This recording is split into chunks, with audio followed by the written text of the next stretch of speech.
Kabut tebal turun perlahan di lereng Gunung Lawu, seolah menutupi rahasia yang enggan diungkap. Di tengah kabut itu, langkah Raga Wiranegara terhenti di depan gerbang kayu bertuliskan, Desa Giripurno. Suara gamelan dari kejauhan terdengar samar, berpadu dengan desir angin yang membawa aroma dupa dan tanah basah. Ia datang bukan sebagai peziarah, melainkan sebagai peneliti. Sebuah proyek dokumenter YouTube tentang Sabdo Palon, ikon nasionalisme spiritual Nusantara, telah membawanya ke sini. Raga percaya bahwa sejarah bukanlah mitos, tapi fakta. Namun, desa ini akan menguji keyakinannya. Sore itu, ia bertemu seorang lelaki tua berambut putih, berdiri di depan rumah joglo yang tampak kuno namun terawat. "Panjenengan pasti Ki Wirya?" tanya Raga sambil menunduk sopan. Lelaki itu tersenyum samar. "Orang yang mencari Sabdo Palon, bukan?" Raga terkejut. Ia belum sempat memperkenalkan tujuan kedatangannya. "Bagaimana panjenengan tahu?" Ki Wirya menatap langit Lawu yang perlahan gelap. Nama itu tidak pernah mati di tempat ini. Ia hidup di napas gunung, di aliran sungai, di hati mereka yang masih ingat siapa dirinya. Malam turun. Di bawah lampu minyak, Ki Wirya menyalakan dupa dan meletakkannya di depan patung arca tanpa wajah. "Itu Sabdo Palon?" tanya Raga. "Bukan arca, tapi cermin," jawab sang kiai tua. "Siapapun yang menatapnya akan melihat jati dirinya sendiri." Raga menatap arca itu lama. Anehnya, ia merasa seperti melihat bayangan dirinya, tapi lebih tua, dengan mata yang menyala seperti bara api. Ia mundur selangkah. Jantungnya berdebar. Ki Wirya hanya tersenyum. Itulah sebabnya Sabdo Palon tak mati. Ia bukan orang, ia kesadaran. Malam semakin dalam. Angin Lawu membawa bunyi lirih seperti mantra. "Sapa ilang rasa, ilang bangsa. Sapa eling rasa, eling asal." Raga mencatat setiap kata, tapi di dalam dirinya tumbuh perasaan yang tak bisa dijelaskan, antara takut dan kagum. Ia mulai bertanya-tanya, apakah nasionalisme bisa hidup tanpa kesadaran spiritual seperti yang diucapkan lelaki tua itu? Di luar, kabut semakin tebal. Dalam samar cahaya, Raga melihat sosok samar berdiri di antara pepohonan, mengenakan jubah putih, membawa tongkat, dan menatapnya lama. Ia ingin berteriak, tapi suaranya hilang tertelan kabut. Ketika ia menoleh, sosok itu telah lenyap. Ki Wirya berkata pelan, "Gunung Lawu telah membuka pintunya untukmu, nak. Tapi jangan kira engkau yang mencari Sabdo Palon. Dialah yang memanggilmu." Raga terdiam. Ia tahu, perjalanannya baru dimulai. Namun di dalam dadanya, tumbuh keyakinan baru, bahwa nasionalisme bukan sekadar cinta tanah air, melainkan kesadaran akan roh tanah itu sendiri. Suara burung malam terdengar lirih dari kejauhan. Kabut belum sepenuhnya pergi dari lereng Gunung Lawu ketika Raga membuka matanya di dalam rumah joglo Ki Wirya. Dingin menusuk tulang, tapi aroma kopi hitam dari dapur menghangatkan udara. Di luar, embun menetes dari atap bambu, dan dari arah timur, matahari mencoba menembus sisa kabut. "Tidurmu nyenyak?" Suara Ki Wirya datang pelan, membawa 2 cangkir tanah liat. Raga tersenyum kaku. "Jika bisa disebut tidur. Saya masih memikirkan sosok semalam." Ki Wirya meletakkan kopi itu di atas meja kayu tua, yang permukaannya penuh ukiran aksara Jawa kuno. "Apa yang kau lihat bukan mimpi, tapi panggilan." Raga menatap ukiran itu. Di tengahnya, ada simbol menyerupai api menyala di atas gunung. "Apa arti lambang ini, Ki?" "Itu lambang Majapahit," jawab Ki Wirya lirih. "Tapi bukan lambang kerajaan, melainkan lambang roh penuntunnya. Api itu adalah Sabdo Palon." Kata itu lagi. Raga mengeluarkan buku catatan kecil, mencatat setiap penjelasan. Ki Wirya menghela napas panjang. Sebelum Majapahit runtuh, Sabdo Palon bukan sekadar penasihat. Ia penjaga keseimbangan. Saat kerajaan mulai mabuk kekuasaan dan melupakan Dharma, Sabdo Palon menarik diri. Tapi sebelum lenyap, ia mengucapkan sabda, "Akan datang masaku kembali, saat manusia kehilangan arah dan lupa jati dirinya. Raga terdiam. Dan panjenengan percaya masa itu sudah datang. Ki Wirya menatap tajam. Lihatlah sekelilingmu. Alam digunduli, tanah dijual, doa menjadi formalitas. Bukankah itu pertanda Sabdo Palon sudah mulai berbisik lagi? Ucapan itu menusuk kesadaran Raga. Ia mulai merasa bahwa penelitian ini bukan sekadar proyek akademik. Ada sesuatu yang lebih besar, seolah tanah ini berbicara padanya.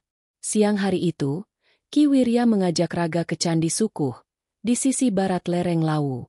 Jalan setapak terjal, ditumbuhi lumut dan dedaunan kering. Sepanjang jalan, Raga mendengar gemericik air, dan di antara pepohonan, samar terdengar suara gamelan kuno. Ada suara itu lagi, gumam Raga. Ki Wirya hanya tersenyum. Gunung Lawu menyimpan kenangan. Kadang ia memperdengarkannya kepada mereka yang mau mendengar. Setibanya di pelataran Candi Sukuh, Raga tertegun. Arca-arca dengan bentuk aneh berdiri dalam keheningan, seolah menyimpan rahasia besar. Di tengah pelataran, terdapat sebuah batu datar, seperti altar korban. Dulu, ujar Ki Wirya lirih, disinilah Sabdo Palon terakhir berdiri di hadapan Bre Kertabumi.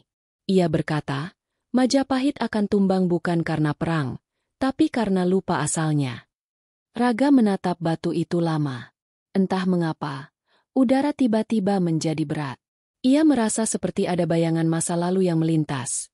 Pasukan berpedang, api membakar istana, suara tangisan, dan seorang lelaki berjubah putih berdiri tegak di tengah reruntuhan, menatap langit dengan mata penuh api. Dalam benaknya terdengar suara yang bukan miliknya. Aku tidak mati, aku hanya bersembunyi di dada mereka yang masih mencintai tanah ini. Raga tersentak, nafasnya tercekat. Ki Wirya berdiri tenang, seolah memahami. Kau mulai mendengar, bukan? Siapa? Siapa yang bicara barusan? Bukan siapa, tapi apa? Jawab Ki Wirya. Itulah sabda. Itulah suara yang dulu menuntun para raja. Dan kini, ia berusaha menuntunmu. Malam menjelang saat mereka kembali ke desa. Raga tak banyak bicara, pikirannya penuh bayangan Majapahit. Tentang janji Sabdo Palon yang akan kembali di masa bangsa kehilangan arah. Ia mulai merasa takut pada arti kata, kembali. Apakah itu berarti kebangkitan spiritual? Ataukah kehancuran baru sebelum kebangkitan? Di depan rumah, Ki Wirya menatap cakrawala merah senja. Raga, katanya lembut. Kau tahu mengapa bangsa ini tak pernah benar-benar hancur meski dijajah, ditindas, dan dipisah? Raga menggeleng. Karena janji Sabdo Palon masih terpatri dalam darah kita. Nasionalisme yang sejati bukan bendera, bukan lagu, tapi rasa yang mengingat asal. Dan rasa itu tidak bisa dijajah. Hening menyelimuti udara. Suara jangkrik mulai terdengar. Raga menutup buku catatannya, tapi di dalam hatinya, sesuatu mulai terbuka. Pintu kecil yang menghubungkan logika dengan rasa. Ia mulai memahami bahwa spiritualitas bukan sekadar mistik, melainkan akar nasionalisme yang sesungguhnya. Ketika malam turun, ia bermimpi. Di dalam mimpi itu, ia berdiri di alun-alun Majapahit yang terbakar, sementara suara dari langit berkata pelan, "Aku akan datang kembali ketika tanah ini menangis," dan manusia lupa menyembah bumi tempat ia berpijak.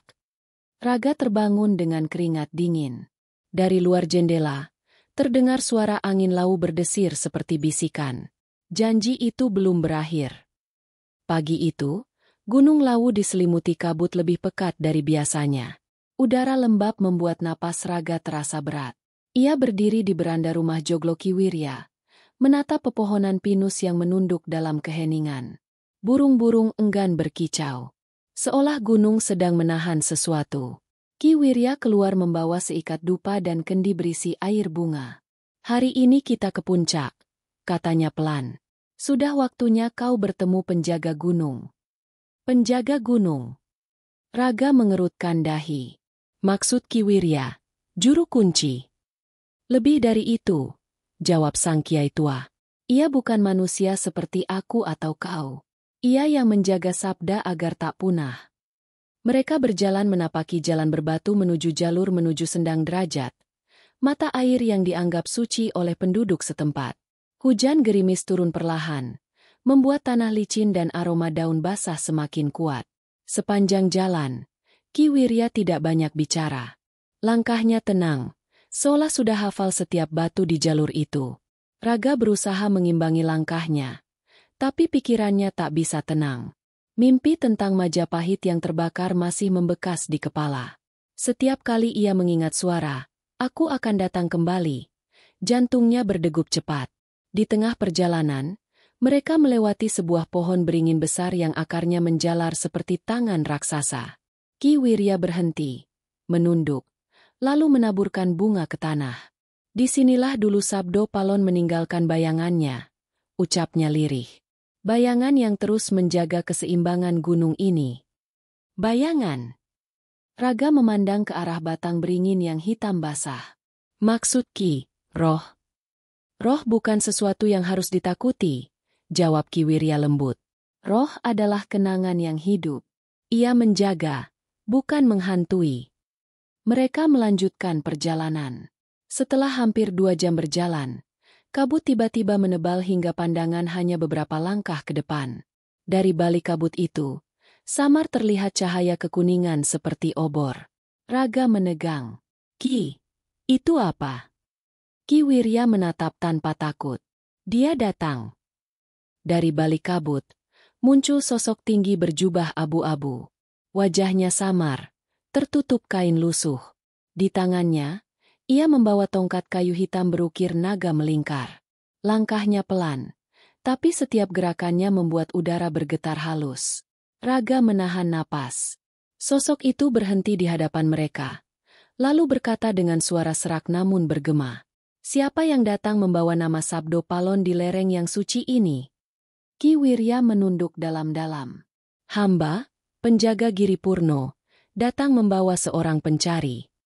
Sosok itu menatap Raga, meski matanya tak terlihat. Pencari? Atau pengganggu? Raga merasakan hawa dingin menyelimuti tubuhnya. Namun Ki Wirya memberi isyarat halus agar ia menjawab. "Saya, Raga Wiranegara. Saya datang mencari makna Sabdo Palon, bukan sekadar legenda, tapi kebenaran yang masih hidup." Suasana sunyi.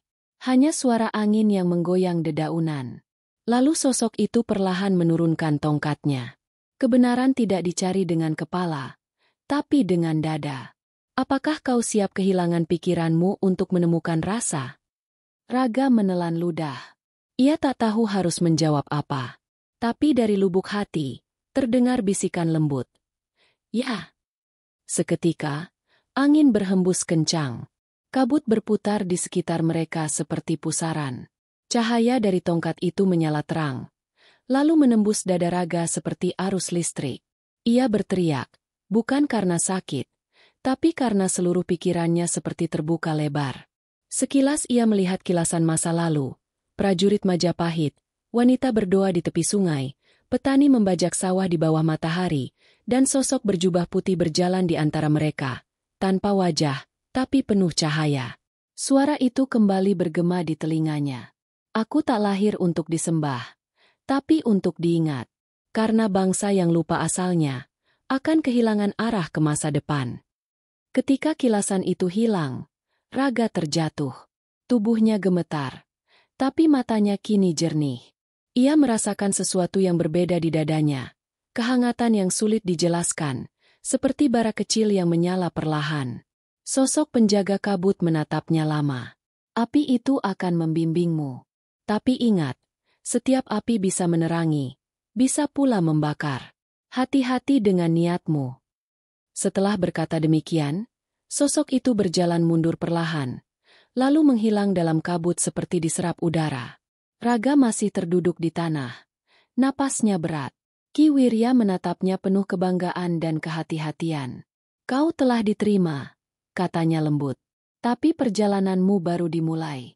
Setelah gunung membuka rahasianya, dunia di bawah akan mengujimu." Mereka turun perlahan, meninggalkan Sendang Derajat yang kini diselimuti kabut tipis. Raga menatap ke belakang. Di antara pepohonan, ia melihat kilatan cahaya terakhir, lalu padam. Di dada Raga, bara itu terus menyala. Ia tahu, kini bukan hanya meneliti sejarah. Ia sedang membawa bagian dari sabda yang tak boleh padam, api spiritual yang menjaga jiwa bangsa ini. Dan di antara desir angin lawu, terdengar suara samar memanggil namanya. Raga, ingatlah, roh Nusantara tidak pernah mati, hanya menunggu mereka yang mau mendengarnya kembali. Hujan turun deras malam itu. Petir sesekali menyambar langit Gunung Lawu, menyinari lereng yang gelap dan sunyi.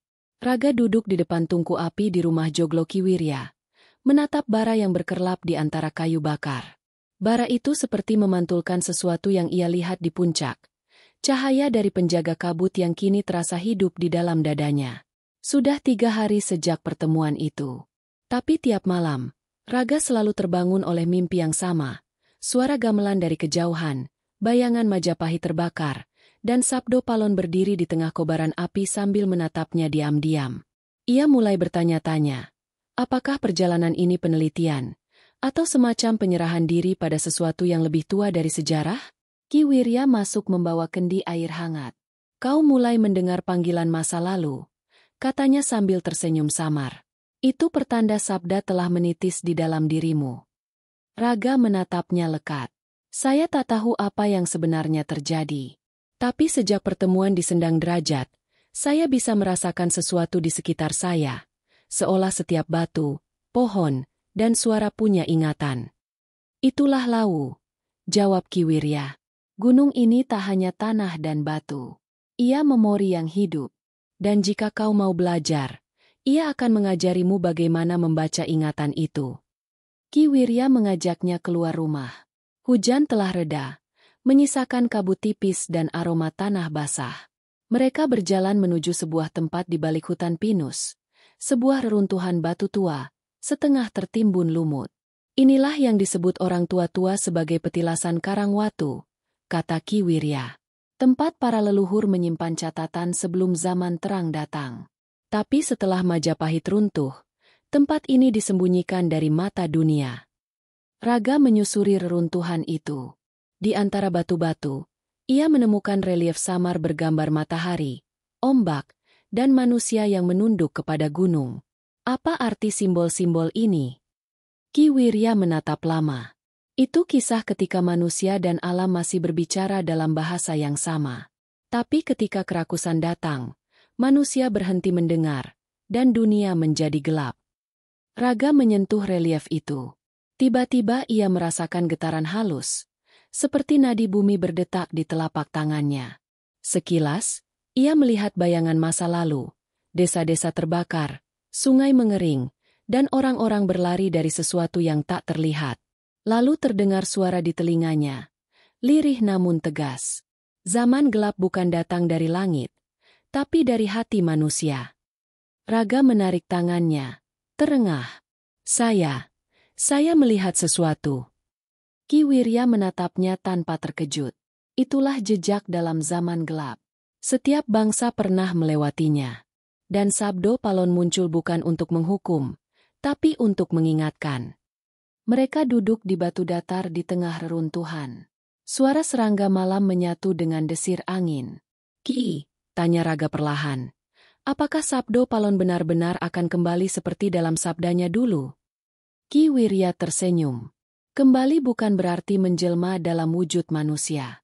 Ia kembali dalam kesadaran, dalam semangat orang-orang yang mulai ingat siapa dirinya. Ketika rakyat menolak menindas bumi, ketika pemimpin menolak disembah tapi memilih melayani, di sanalah Sabdo Palon hidup kembali. Kata-kata itu bergema lama di telinga Raga. Ia mulai memahami bahwa yang disebut kegelapan bukanlah sekadar zaman penjajahan atau penderitaan fisik, melainkan masa ketika manusia kehilangan arah spiritualnya. Majapahit boleh hilang, tapi kegelapan yang sama kini muncul dalam wajah baru, keserakahan modern, lupa pada alam, dan kehampaan batin. Malam semakin larut. Dari arah hutan, terdengar nyanyian perempuan, suara lembut tapi menggetarkan. Suara apa itu, Ki? Itu tembang penenang bumi, jawab Ki Wirya pelan. Dulu, setiap kali tanah diguncang perang, perempuan desa menyanyikannya untuk menenangkan roh bumi. Sekarang hanya sedikit yang masih tahu liriknya. Raga menutup matanya, mendengarkan tembang itu. Suaranya seperti menembus waktu. Elingo, anak tanah Jawa, yen lemahmu rekasa, atimu kudu melulara, yen banyumu tangis, jiwamu kudu eling. Sabda palon ora mati, mu ngenteni sapa sing gelem ngrungu. Air mata Raga menetes tanpa ia sadari. Ia merasa seperti sedang mendengar ibunya sendiri berbicara dari jauh, mengingatkan agar ia tak lupa siapa dirinya. Ketika tembang itu perlahan menghilang bersama angin, Ki Wirya berdiri. Kau sudah melihat sebagian dari zaman gelap. Tapi ingat, dalam kegelapan selalu ada bara kecil yang menunggu untuk dinyalakan. Bara itu kini ada padamu. Raga terdiam lama. Bara di dadanya kembali berdenyut lembut. Bukan panas, tapi hangat. Seperti panggilan halus dari tanah yang sedang menunggu kebangkitannya. Dalam hati ia berjanji, ia akan menulis tentang ini, bukan sebagai mitos, tapi sebagai cermin jiwa bangsa. Karena ia mulai percaya bahwa sejarah sejati bukanlah kisah masa lalu, melainkan sadar akan siapa kita di masa kini. Dari kejauhan, langit lawu berkilat sejenak, bukan petir, tapi cahaya halus seperti lentera. Dan suara Ki Wirya berbisik lirih di sampingnya. Zaman gelap hanya berlangsung selama manusia lupa menyebut namanya sendiri. Fajar merekah perlahan di atas lereng lawu. Kabut pagi menari di antara batang pinus, sementara embun berkilau di pucuk ilalang. Raga duduk di tepi tebing, menatap cakrawala yang menyala lembut. Di bawah sana, awan bergulung seperti samudra putih. Ia merasa kecil di hadapan alam yang tenang itu. Sudah sepekan ia tinggal di Giripurno. Setiap hari, Ki Wirya membawanya ke tempat baru, petilasan, sendang, candi yang tersembunyi di balik hutan. Semuanya seperti serpihan sejarah yang masih bernafas. Tapi pagi ini, Ki Wirya berkata sesuatu yang membuatnya resah. Sudah waktunya kau turun gunung, Raga, ujar sang kiai tua saat menjerang air di dapur. Gunung sudah memberi yang perlu kau dengar. Sekarang, kau harus melihat dunia yang lupa mendengarkan. Turun gunung. Raga menatapnya, setengah bingung. Tapi saya masih ingin belajar di sini, Ki. Saya belum memahami semuanya. Ki Wirya tersenyum. Belajar bukan soal banyaknya hari, tapi seberapa dalam rasa yang kau bawa. Lawu hanya cermin. Kebenaran sesungguhnya ada di bawah, di tengah manusia yang lupa jati dirinya. Kata-kata itu menancap kuat di hati Raga. Ia tahu, perjalanan batinnya tidak berhenti di sini. Tapi sebelum turun, Ki Wirya mengajaknya ke satu tempat terakhir. Sendang Arum, mata air di balik bukit yang konon menjadi tempat pertapaan para leluhur Majapahit setelah keruntuhan kerajaan. Perjalanan ke sana sunyi. Hanya suara air dan burung hutan yang menemani. Saat mereka tiba, Raga tertegun. Di tengah hutan yang rimbun, air sendang itu jernih seperti kaca, memantulkan cahaya mentari pagi. Di sekitarnya berdiri patung-patung kecil, sebagian sudah runtuh, tapi aura tempat itu begitu kuat, seolah udara di sana menyimpan doa yang tak pernah berhenti dipanjatkan. Ki Wirya menunduk dan menciduk air dengan tangannya. Minumlah. Air ini bukan sekadar penyegar tubuh, tapi juga penjernih batin. Raga meneguk air itu perlahan. Rasanya dingin, tapi meninggalkan sensasi hangat di dada. Sesaat, ia seperti melihat bayangan orang-orang masa lalu bersembah di tepi sendang. Para petani, pelaut, prajurit, dan ibu-ibu desa. Semua berdoa dengan bahasa yang sama, rasa terima kasih kepada bumi. Lihatlah, kata Ki Wirya. Itulah roh Nusantara yang sejati. Ia bukan milik agama tertentu, bukan pula milik satu suku. Ia napas yang menyatukan laut dan gunung, langit dan tanah. Tapi sekarang, roh itu terlupakan. Raga mendengarkan dengan seksama. Dulu, lanjut Ki Wirya, orang tak butuh banyak kata untuk mencintai tanah airnya. Mereka mencangkul dengan hati, menanam doa bersama benih. Tapi sekarang, banyak yang mencintai tanah hanya di lidah. Mereka bicara tentang bangsa, tapi melukai bumi tempat bangsa itu berdiri. Ucapan itu membuat dada Raga sesak.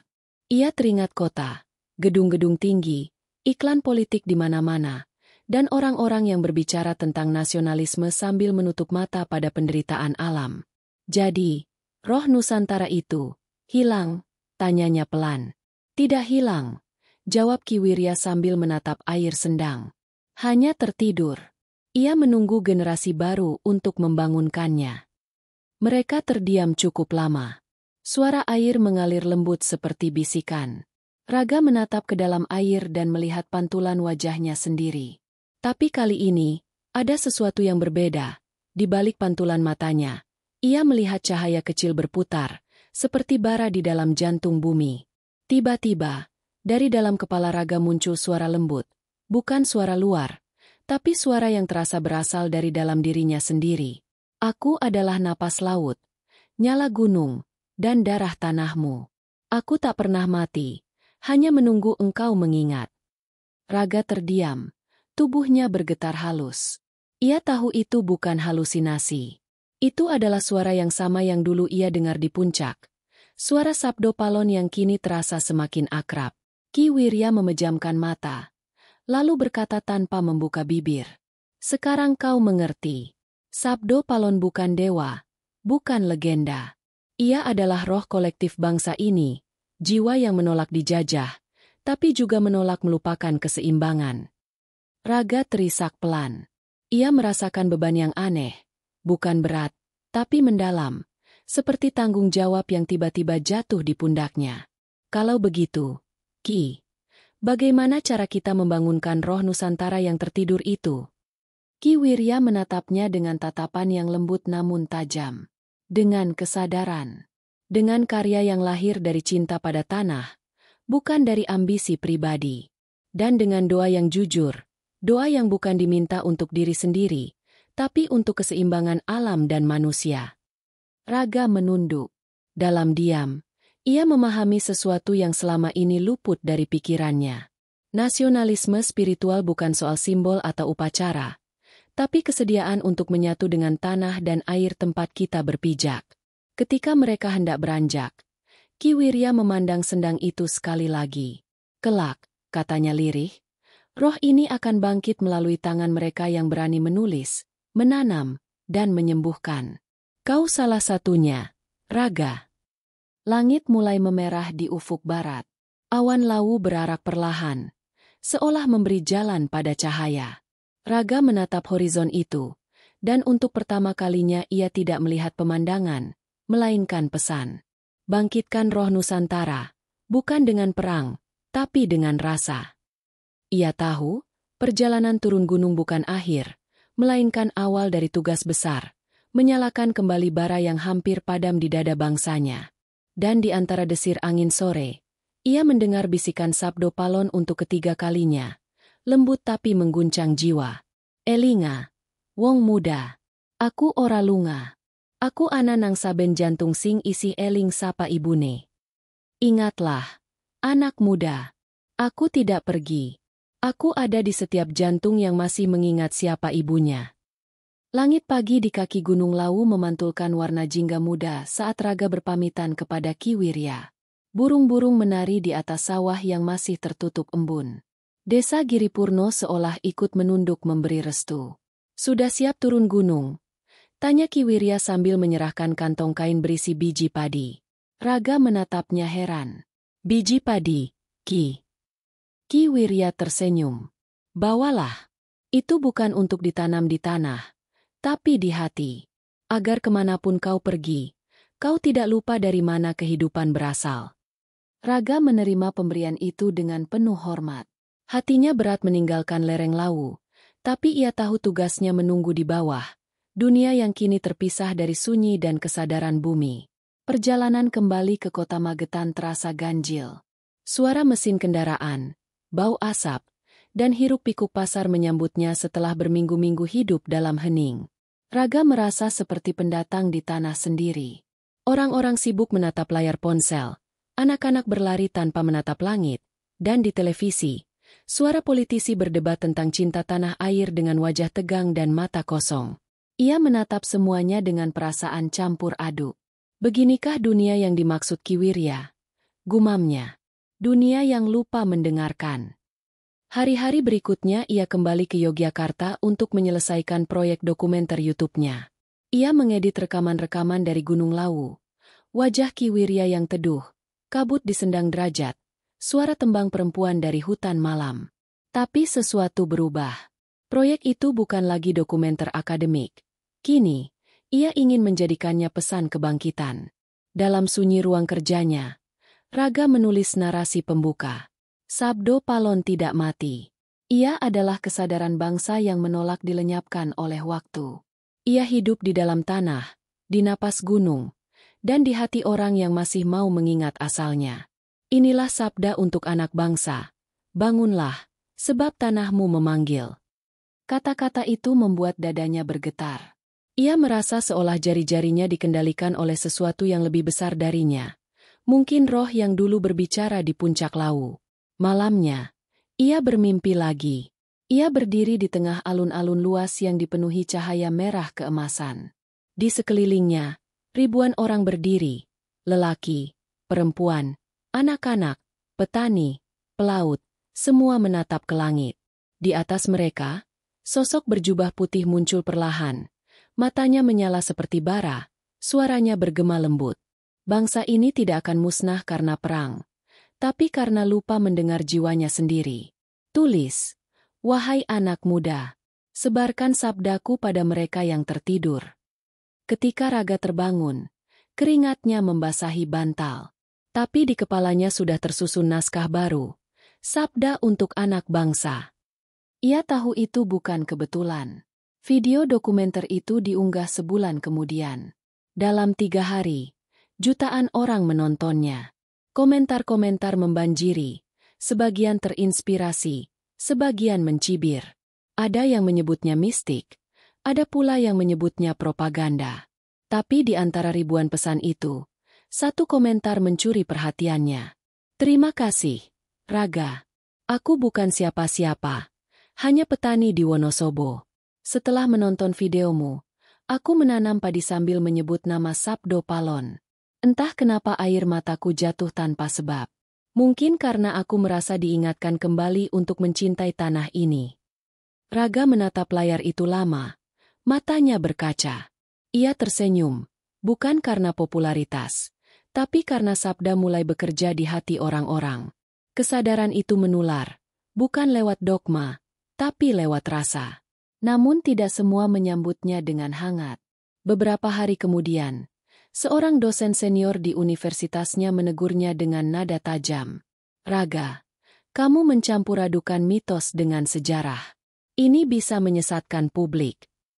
Raga menjawab tenang. Sejarah tanpa jiwa hanyalah tanggal dan nama, Pak. Tapi mitos tanpa kesadaran juga sia-sia. Saya hanya mencoba mempertemukan keduanya. Dosen itu terdiam. Tidak setuju, tapi tak bisa membantah. Sore itu, Raga pergi ke Sungai Koud di Yogyakarta. Ia menaburkan sebagian biji padi pemberian Ki Wirya ke air yang mengalir. Untukmu, tanahku, katanya pelan. Semoga kau tak merasa sendiri. Air sungai membawa biji-biji kecil itu ke arah selatan, ke laut yang jauh. Dalam bayangan senja, Raga melihat pantulan cahaya merah di air, seperti bara api yang mengalir lembut di antara ombak kecil. Ia tahu, sabda itu sedang bergerak, mencari hati-hati yang siap mendengarnya. Ia membuka buku catatannya dan menulis kalimat terakhir untuk proyek berikutnya. Bangsa yang besar bukan bangsa yang paling kuat, tapi yang paling sadar akan kesucian tanah tempat ia berdiri. Nasionalisme tanpa spiritualitas hanyalah bendera di atas pasir. Malam itu, sebelum tidur, ia mendengar suara lembut dari jendela yang terbuka. Bukan angin, bukan mimpi, tapi suara yang sama dari Gunung Lawu. Teruskan, anak bangsa. Sabdaku belum selesai. Sebarkan rasa, bukan amarah. Raga tersenyum dalam gelap. Ia tahu kini, hidupnya bukan lagi tentang penelitian, tapi tentang menghidupkan kembali roh Nusantara yang pernah tertidur. Dan di kejauhan, di antara kabut Lawu yang tak terlihat dari kota, Ki Wirya menatap langit dengan mata teduh, berbisik pada malam. Sabdo Palon sudah menemukan pewarisnya. Suara kendaraan membelah pagi Yogyakarta. Klakson bertalu-talu seperti seruan tanpa makna. Gedung-gedung baru menjulang, menutupi langit yang dulu biru. Di antara lalu lintas yang hiruk-pikuk itu, Raga berjalan pelan, menatap sekelilingnya dengan mata yang berbeda dari dulu. Baginya kini, setiap suara mesin, setiap debu jalanan, setiap dinding reklame, semuanya adalah tanda bahwa sabda Sabdo Palon sedang diuji. Beginilah wujud zaman edan itu, gumamnya pelan. Zaman ketika manusia berlari mengejar suara, tapi kehilangan makna. Ia berhenti di trotoar, memperhatikan sekelompok anak muda yang sedang membuat konten dengan gawai di tangan, tertawa keras di depan kamera, seolah dunia hanya sebatas layar. Raga tidak membenci mereka, ia justru merasa iba. Ia tahu, mereka juga pewaris sabda, hanya saja belum sempat mendengarnya. Beberapa minggu telah berlalu sejak video dokumenternya viral. Kini banyak orang datang kepadanya, ingin tahu lebih banyak tentang nasionalisme spiritual yang ia bicarakan. Ada jurnalis, ada aktivis, bahkan pejabat muda yang ingin menjadikannya simbol kebangkitan moral bangsa. Tapi Raga selalu menolak tampil berlebihan. Sabda bukan untuk dijual, katanya pada seorang produser televisi yang mencoba membujuknya. Sabda harus didengar dengan hati, bukan dipertontonkan di layar.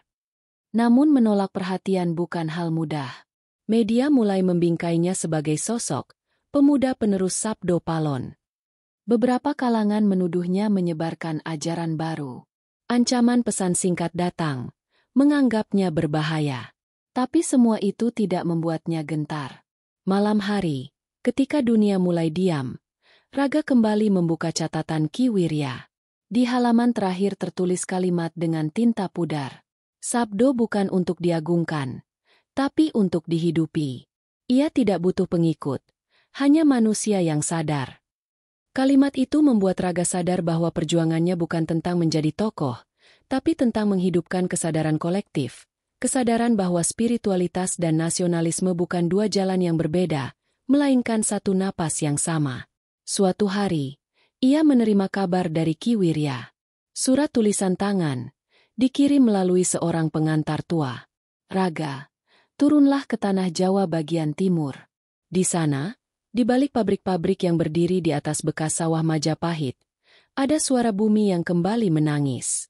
Pergilah, dengarkan tangisnya. Tanpa berpikir panjang, Raga berangkat ke Mojokerto. Perjalanan panjang melewati ladang yang kini menjadi kawasan industri membuat dadanya sesak.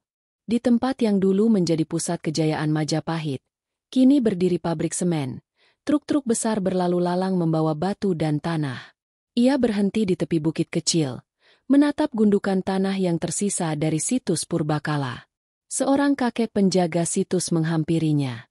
Dulu, nak, di bawah sana ditemukan prasasti tua. Tapi sudah dibongkar, katanya demi pembangunan. Raga terdiam. Ia menyentuh tanah itu. Dingin, bergetar halus. Seperti ada yang berbisik dari dalam bumi. Mereka memotong tubuhku, tapi jiwaku masih berdenyut. Suara itu bukan dari luar, tapi dari dalam hatinya.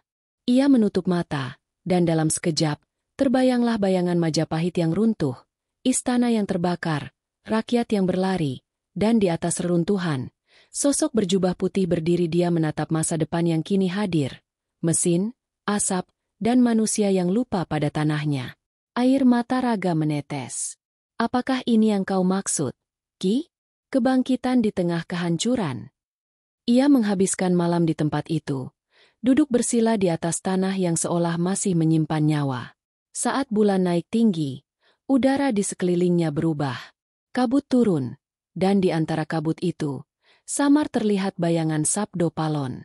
Suaranya bergema lembut, tidak seperti teriakan, tapi seperti nyanyian dari dalam bumi. Bangkitlah bukan untuk berperang, tapi untuk mengingat. Tidak ada kemerdekaan tanpa kesadaran. Tidak ada pembangunan tanpa kesucian tanah. Raga menunduk, tubuhnya bergetar. Bagaimana caraku membuat mereka mengerti?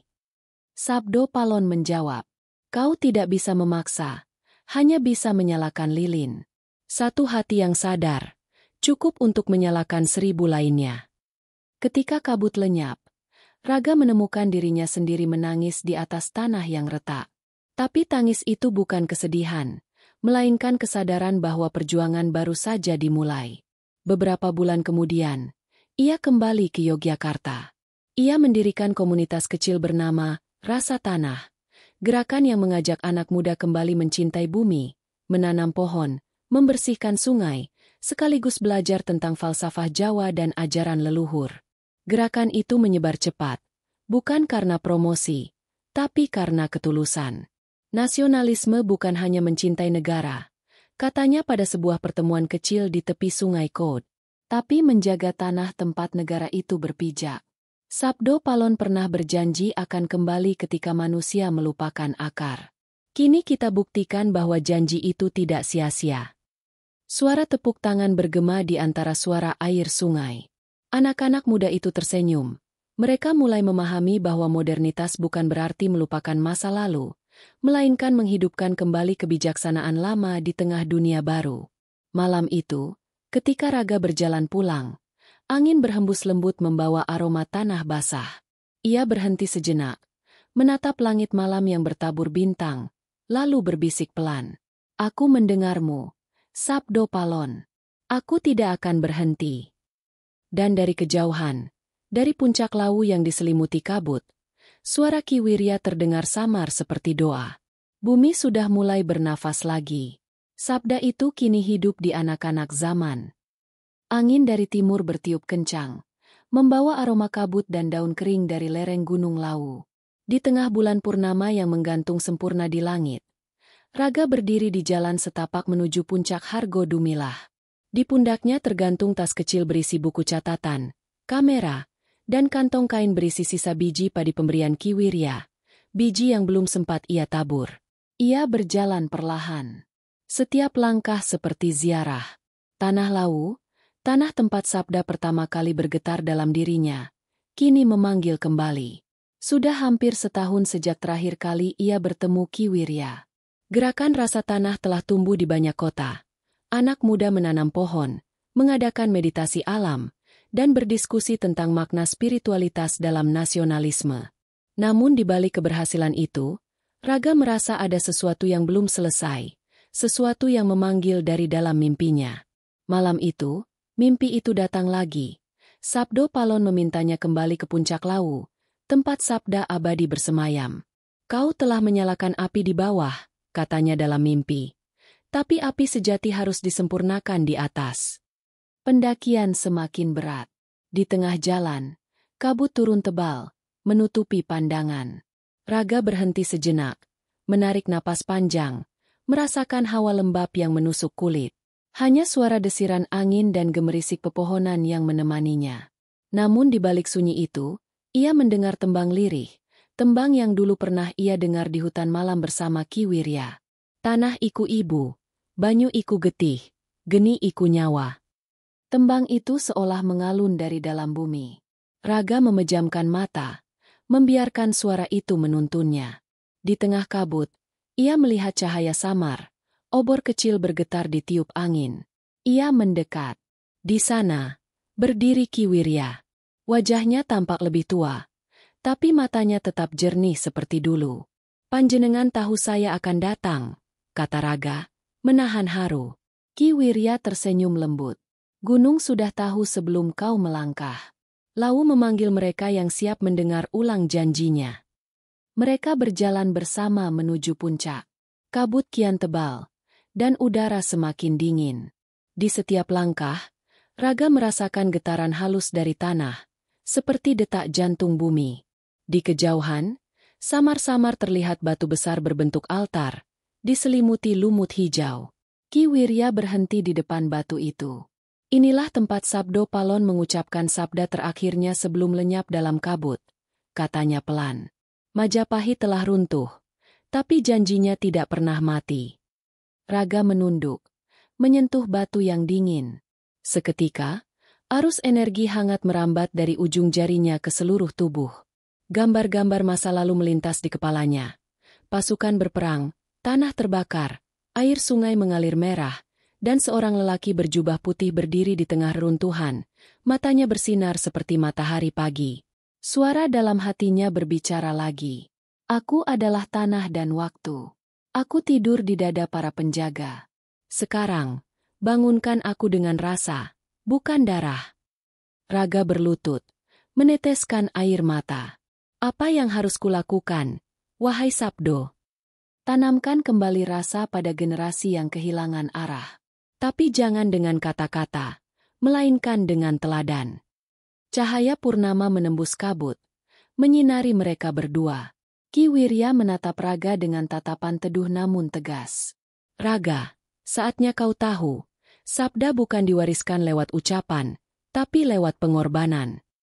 Apa maksudnya, Ki? Ki Wirya menatap ke arah altar. Sabdo Palon tidak mati karena kalah. Ia lenyap karena menyerahkan dirinya menjadi kesadaran bumi. Dan kini, sebagian kesadaran itu akan hidup di dalam dirimu. Raga terkejut. Panjenengan bicara seolah. Sebab aku hanyalah penjaga pintu, bukan pembawa sabda.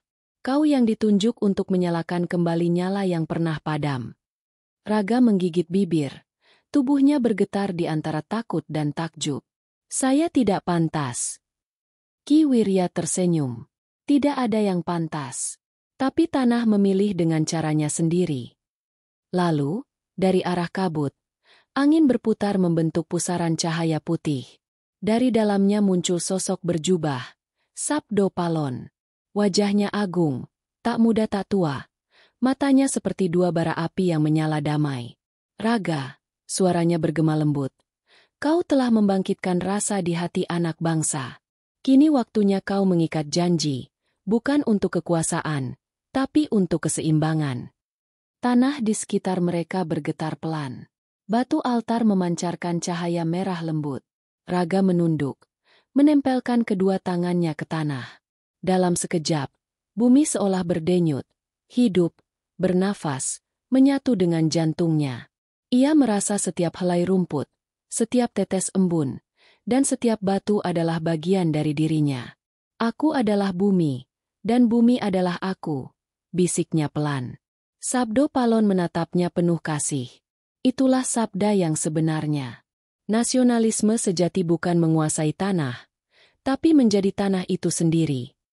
Angin berhenti. Waktu seolah beku. Lalu perlahan, sosok Sabdo Palon memudar, menyatu dengan kabut. Ki Wirya menatap Raga dengan mata berkaca-kaca. Tugasku sudah selesai, katanya. Mulai sekarang, kaulah penjaga sabda. Kabut menelan Ki Wirya. Hanya cahaya purnama yang tersisa di langit lawu. Raga berdiri sendiri di puncak, menatap cakrawala. Di dadanya, ada kehangatan baru, bukan lagi suara dari luar, tapi getaran dari dalam diri. Ia tahu, sabda itu kini hidup di dalamnya. Dengan tenang, ia membuka kantong kain kecil dan menaburkan sisa biji padi ke tanah puncak lawu. Untukmu, Ibu Bumi, katanya pelan. Untuk janji yang tak akan pernah mati. Dari antara tanah dan kabut, semilir angin berbisik lembut, membawa suara yang telah ia kenal. Sabdaku kini menyatu dengan nadimu. Jagalah bumi seperti engkau menjaga jiwamu. Dan malam itu, Gunung Lawu bersinar lembut di bawah cahaya bulan, seolah ikut bersyukur bahwa janji abadi itu akhirnya diteguhkan kembali. Fajar merayap perlahan di balik punggung Gunung Lawu. Kabut yang semalam tebal kini mulai menipis, memperlihatkan langit merah keemasan di ufuk timur. Raga berdiri di puncak Hargo Dumilah. Tubuhnya diselimuti udara dingin yang menggigit. Namun hatinya hangat, sebuah rasa yang tak bisa dijelaskan dengan kata-kata. Malam tadi, ia telah menunaikan janji. Sabdo Palon telah menyatu dalam nadinya. Dan kini, saat matahari terbit, ia merasa seperti melihat dunia untuk pertama kali. Setiap cahaya, setiap suara, bahkan detak jantung bumi, seolah berbicara dalam bahasa yang sama. Ia berlutut di tanah, menatap biji-biji padi yang ia taburkan semalam. Entah bagaimana, dari sela tanah yang lembab itu, satu tunas kecil telah tumbuh, berdiri tegak melawan angin. Raga tersenyum. Kau tumbuh cepat, nak, katanya lirih. Mungkin karena tanah ini sudah lama menunggu kehidupan kembali. Ia memandang ke arah lembah, di mana kabut turun seperti selendang putih raksasa. Di kejauhan, bayangan desa-desa kecil tampak samar, seolah dunia di bawah sedang menunggu sabda baru turun dari gunung. Raga turun perlahan dari puncak, langkahnya ringan, hatinya penuh kedamaian. Namun setiap langkah terasa seperti berpamitan. Ia tahu, dirinya bukan lagi orang yang sama. Dunia di bawah akan tetap bising, tetap penuh pertentangan, tapi ia membawa sesuatu yang bisa meredam semua itu, rasa yang tak bisa dimusnahkan. Setibanya di Giripurno, ia melihat rumah Joglo Ki Wirya. Daun-daun jati berguguran di halaman. Pintu terbuka, tapi di dalam tak ada siapapun. Hanya aroma dupa yang tersisa, menandakan seseorang pernah berdoa di sana semalam. Di tengah ruangan, di atas meja, ada secari kertas bertuliskan aksara Jawa. Raga, kau sudah menapaki jalan sabda. Aku telah menjadi bagian dari Lawu, seperti yang pernah dijanjikan.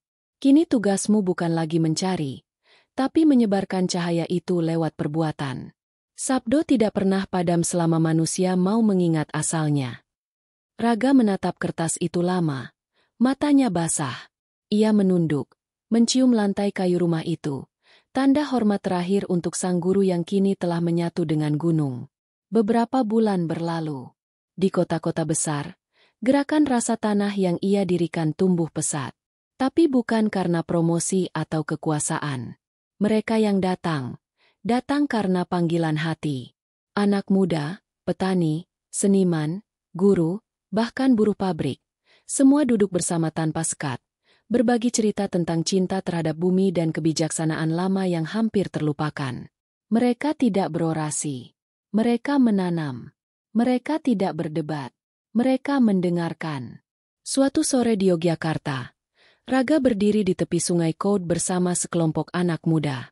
Mereka baru saja selesai menanam pohon trembesi di sepanjang bantaran sungai. Saat senja turun, Raga berkata pelan, "Dulu, orang bilang nasionalisme adalah mencintai bendera dan lagu. Itu benar.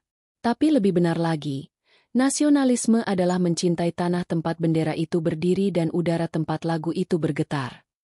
Seorang anak muda bertanya, "Apa Sabdo Palon benar-benar ada, Kak?" Raga tersenyum. Sabdo Palon bukan orang. Ia kesadaran. Ia rasa cinta yang menolak dilupakan. Ia bisa muncul di siapapun yang menjaga bumi dengan hati. Anak itu mengangguk pelan, seolah baru mengerti. Suatu malam, Raga kembali bermimpi. Ia berada di alun-alun Majapahit yang telah berubah menjadi taman hijau. Di tengahnya, Sabdo Palon berdiri tersenyum. Wajahnya diterangi cahaya bulan. "Kau telah menepati janjimu, Raga. Tapi sabda ini tidak berhenti padamu. Akan ada banyak yang meneruskan, dalam wujud yang berbeda."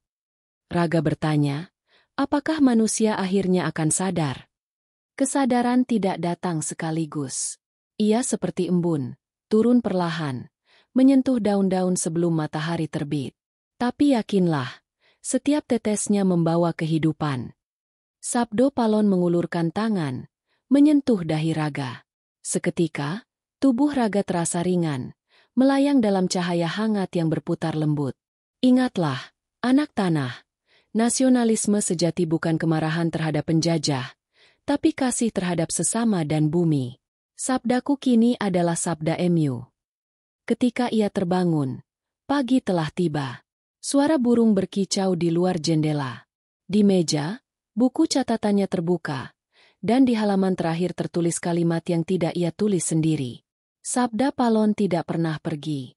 Ia hanya menunggu manusia menjadi cukup tenang untuk mendengarnya kembali. Raga menatap tulisan itu lama, lalu menutup buku dengan senyum damai. Ia tahu, perjalanan luar biasa ini belum berakhir, hanya berubah bentuk. Sabdo kini tidak lagi di gunung atau di mimpi, tapi di dalam setiap tindakan kecil.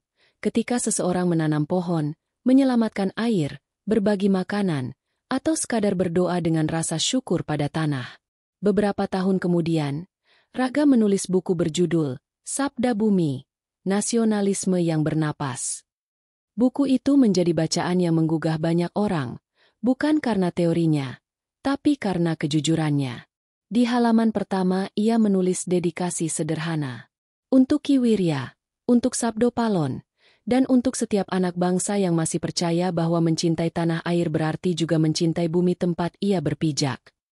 Setiap kali angin berembus melewati pepohonan, Raga tahu, ada suara lembut yang ikut berdesir di antara daun. Aku tidak mati. Aku hanya berubah menjadi napasmu. Dan demikianlah, sabda itu terus hidup, menembus waktu, menyatu dalam darah setiap anak bangsa, menjadi getar halus yang menjaga mereka dari lupa. Sebab selama masih ada yang mencintai bumi dengan rasa, Sabdo Palon tidak akan pernah padam.